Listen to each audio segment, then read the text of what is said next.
Bonjour à tous, c'est Nicolas, j'espère que vous allez bien. Alors on se retrouve aujourd'hui sur ma nouvelle chaîne YouTube avec une nouvelle charte graphique toute neuve. Donc j'ai tout revu, j'ai mis mes anciennes vidéos en mode privé, on repart sur des bases propres. Je vais reposter toutes mes vidéos avec les mises à jour nécessaires parce qu'il y avait des plateformes qui ont changé depuis la dernière fois. Et en parallèle, je travaille sur un site internet qui s'appelle decrypton.xyz. Je le lance en plein bear market volontairement pour échapper à toute la cohue et toute l'excitation qu'on a eue pendant le bull market. Donc là, on part sur de bases saines pendant une période un peu plus calme, un peu plus propice à l'apprentissage. Donc l'idée, c'est de créer une petite communauté crypto, notamment pour les débutants.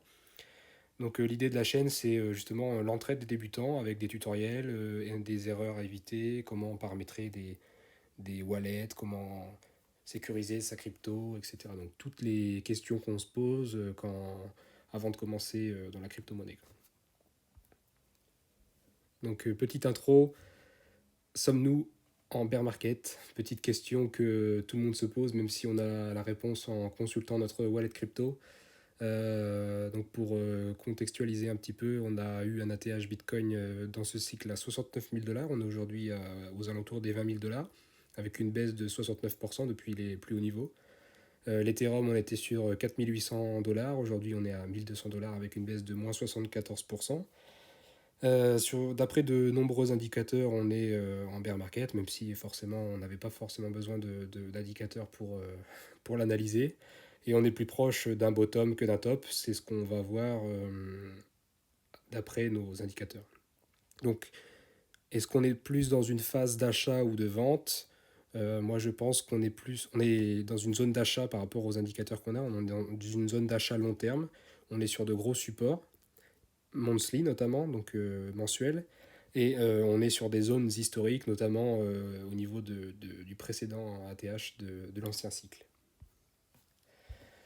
Alors, où est le bottom? C'est ce qu'on va essayer de savoir ensemble. Donc, on a plusieurs outils d'analyse qui nous permettent d'évaluer, d'estimer un bottom, même si trouver le bottom parfait n'existe pas, c'est quasiment impossible. On peut se rapprocher d'une zone et commencer un investissement régulier dans cette zone pour estimer avoir un prix lissé qui soit aux alentours du bottom. Donc on va utiliser les EMA, donc la 20-50 notamment, pour définir tout ce qui est zone de bottom et zone d'investissement long terme. Ishimoku, on s'en servira pour analyser la tendance, si elle est haussière ou baissière, avec une confirmation assez intéressante. L'outil Supertrend, qui est un indicateur qui permet également de connaître la tendance, si c'est une tendance haussière ou baissière, avec des supports qui sont quand même assez intéressants et qui fonctionnent assez bien. Après, pour définir des zones d'achat, on a tout ce qui est Fibonacci avec des zones de bottom et d'investissement et également en calculant un pourcentage de perte depuis la TH. Donc, où est le bottom? Si on regarde au niveau des EMA, on a l'EMA 20 qui historiquement est le support du Bitcoin pendant toute la phase de bull market. Donc on peut regarder à chaque fois qu'on passe au niveau de la courbe rouge sur le graphique, à chaque fois qu'on est au-dessus, on a un support. Donc on est vraiment en bull market. Et dès qu'on passe sous cette courbe, on passe en bear market pendant quelques mois. Donc le MA50, historiquement, quand on regarde, c'est la courbe orange, c'est plus celle-ci qui va nous intéresser pour trouver un bottom, parce qu'on regardera, on analysera que dans les précédents cycles, on a eu un bottom aux alentours de cette courbe, et le MA100, elle s'est créée aux alentours du crash Covid 2020. Donc c'est sur 100 périodes, donc il fallait plus de 100 mois pour qu'elle soit créée, donc elle vient d'apparaître, et on a vu qu'on a méché pas très loin de cette EMA. Alors, si on analyse les précédents cycles, en juillet 2015, on a eu un bottom aux alentours de l'EMA 50. On regarde en janvier 2019, on a eu un bottom juste en dessous de l'EMA 50. Donc on a clôturé en dessous, on a essayé de la retester, elle nous a servi de résistance pendant quelques mois. Ensuite, on a réussi à la repasser et on a repris on a repris la courbe rouge juste après. Et aujourd'hui, on voit qu'on est en train de la percer à la baisse. Donc on risquerait de réaliser le, ce qui s'est passé au précédent cycle, c'est-à-dire peut-être qu'on irait clôturer en dessous, passer quelques mois sous cette courbe pour ensuite redémarrer un nouveau cycle. Donc quand on regarde au niveau de l'Ishimoku, on a deux courbes, une courbe bleue et une courbe rouge. Donc la bleue c'est la Tenkan, on est en monthly toujours, donc en mensuel. Et la courbe rouge c'est la Kinjun. Donc on regarde que comme les EMA, la courbe bleue, la Tenkan, on s'en sert comme support pendant tout le bull run. Et dès qu'on passe dessous, ça commence à sentir le roussi, en tout cas pour le bottom, pour le bull run. Et la Kinjun, on voit que dès qu'on la perce, on la perd, et qu'on la reteste, on entre dans un bear market. L'inconvénient de cet outil, c'est que c'est plus difficile de trouver un bottom par rapport aux autres. Par exemple, les EMA, on voit qu'on a des supports plus bas, et on voit qu'on peut trouver un bottom plus facilement que Ishimoku. Donc quand on analyse, en juin 2014, on a perdu la Tenkan, on est venu la retester en tant que support, puis on a perdu la Kinjun. En avril 2018, on a perdu la Tenkan, puis on a perdu la Kingjun, on l'a retesté en tant que résistance, et ensuite on est parti pendant plusieurs mois de bear market.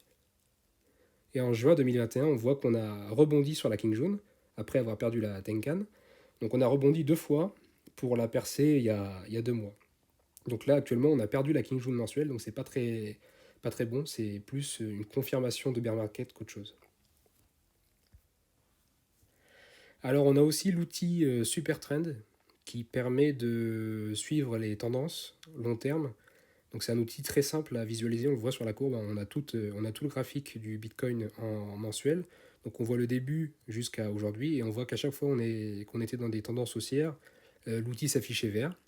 Quand on a eu des tendances baissières, voire de range, on est passé rouge.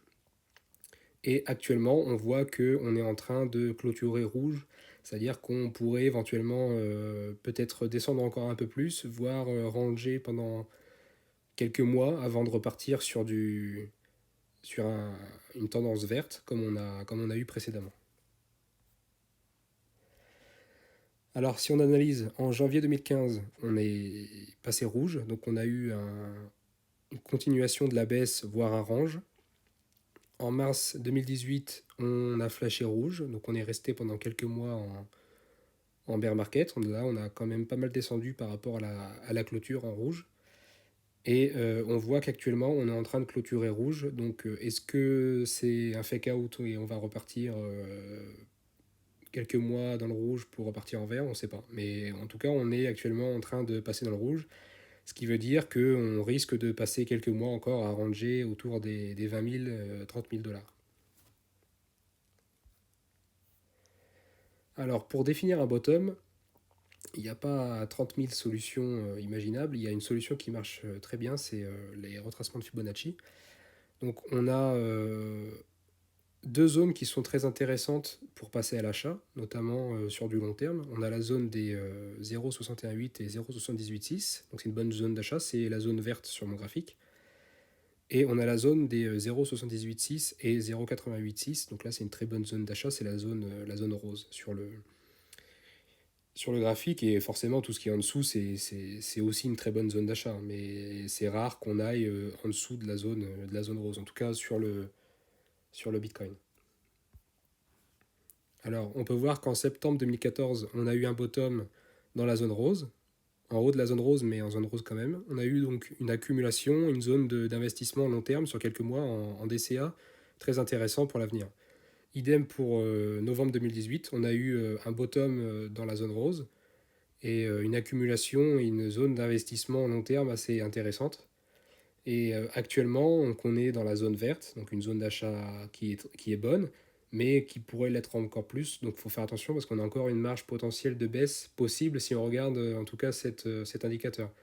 Donc à prendre avec des pincettes, mais si on reproduit exactement les deux scénarios, on risquerait de baisser encore un petit peu. Même chose pour le pourcentage de baisse, donc c'est facile, hein, vous prenez, c'est la même chose que les Fibonacci, mais c'est plus facile à mettre en œuvre. Vous prenez le point le plus haut, vous regardez le pourcentage de baisse par rapport à la TH. Donc on voit en janvier 2015, on a eu un moins 86%. En décembre 2018, on a eu moins 84%.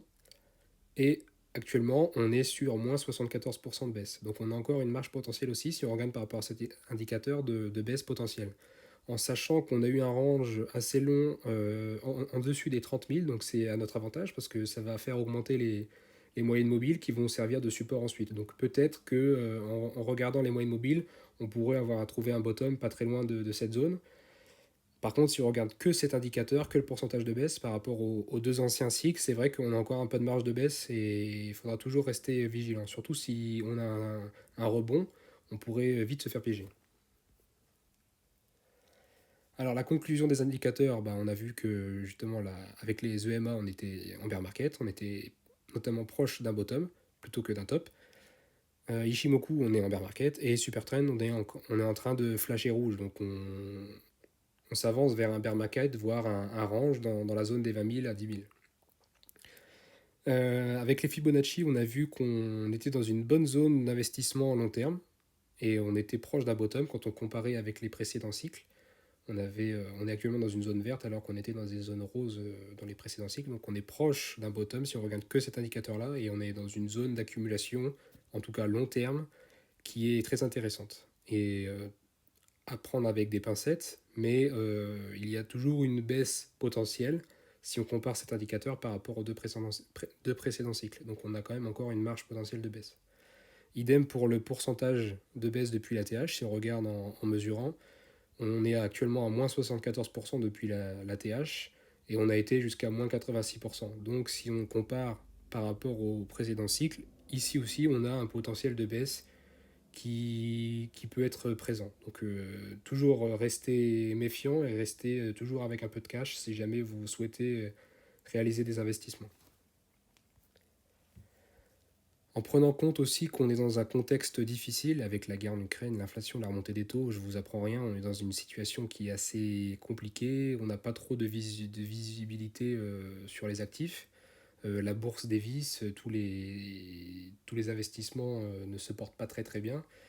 Donc notamment les actifs risqués sont délaissés. Donc tout ce qu'on a vu auparavant, et, tous ces scénarios peuvent être mis à mal par le contexte actuel. Donc c'est des potentiels validateurs de nos scénarios. On peut aller plus bas que les précédents cycles à cause d'une news qui pourrait affecter les marchés fortement. Donc restez vigilants sur ce point, en sachant que, je répète, hein, parce que je ne suis pas un conseiller financier ni un économiste, vous faites vos propres recherches par rapport à l'actualité et par rapport à l'investissement. Ni moi ni aucun youtubeur ne pourra vous donner de conseils en investissement. Donc n'investissez jamais sur des conseils d'une personne. Et gardez en tête que si jamais vous investissez aujourd'hui et que dans 3 mois le Bitcoin est à 1000 $, est-ce que vous serez en capacité de l'accepter? Voir si le Bitcoin ne remonte jamais, parce qu'il est interdit par un État ou autre. Donc toujours garder en tête que c'est un investissement à risque, même s'il y a de forts potentiels de hausse, il y a aussi des risques. Donc mon avis, moi personnellement, je me suis très très bien instruit sur le Bitcoin et l'Ether et je reste convaincu de ces deux solutions à l'avenir. Donc je continue à en accumuler. Je pense qu'Ethereum 2.0 pourra peut-être relancer le marché si en passant quelques mois dans un range, peut-être qu'à la sortie on pourrait avoir un petit coup de pied aux fesses si on a aussi un bon catalyseur au niveau économique qui pourrait, par exemple, une guerre, la fin d'une guerre ou autre, on pourrait peut-être avoir une visibilité plus intéressante. Donc on est toujours dans une zone d'achat et non de vente. Malheureusement, si vous n'avez pas su et pu vendre proche du top à 60 000, à 40 000, etc., je vois pas pourquoi vous vendriez à 20 000. Donc ça, c'est une décision qui vous est propre, mais je vois pas pourquoi vous vendriez à perte vos bitcoins, alors que si vous avez une vision long terme, en gardant ça, en pensant à autre chose, vous en sortirez bien dans quelques années. Donc moi, actuellement, je continue d'accumuler, mais en restant méfiant suite à la conjoncture, donc je reste sur du 80% bitcoin et ethereum pour le moment. En fonction de la situation, en fonction si on trouve un bottom et on commence à ranger, peut-être que je commencerai à plus faire un portefeuille un peu plus chargé en altcoin, mais pour l'instant je reste sur des grosses paires qui me permettront d'avoir moins de risques en cas de complications derrière au niveau des actualités. Donc j'ai deux visions, à court terme et long terme, comme tout le monde, je pense. Bitcoin et Ether sur du long terme, j'accumule. Pour l'instant, je vends aucun ou très peu pour faire un petit peu de profit, mais j'accumule sur une vision long terme. Et concernant les alts, c'est sur une vision court et moyen terme, où j'espère, comme tout le monde, superformer le Bitcoin et l'Ether et, pour accumuler encore plus de Bitcoin et d'Ether. Donc voilà, j'espère que cette vidéo vous aura plu. C'est ma nouvelle sur cette nouvelle chaîne, donc soyez indulgents, que ce soit sur ma présentation et sur le site internet. Tout est récent. Si vous avez des questions, n'hésitez pas dans les commentaires. Je me ferai un plaisir de vous répondre et d'améliorer mes vidéos si jamais. Je vous mets le lien du site internet si vous voulez aller voir le site et m'en dire des nouvelles. Pareil, restez indulgents, il est encore en construction, mais j'espère que dans quelques mois, on aura quelque chose de propre qui permettra à tous les nouveaux arrivants, justement, dans cette période de bear market, qui reste l'une des périodes les plus intéressantes pour investir, justement, qui pourront trouver toutes les informations nécessaires que tous les investisseurs d'aujourd'hui n'ont pas forcément eu à l'époque, quoi. Donc voilà, n'hésitez pas, je vous mets tout dans la description et je vous souhaite une bonne journée. Ciao.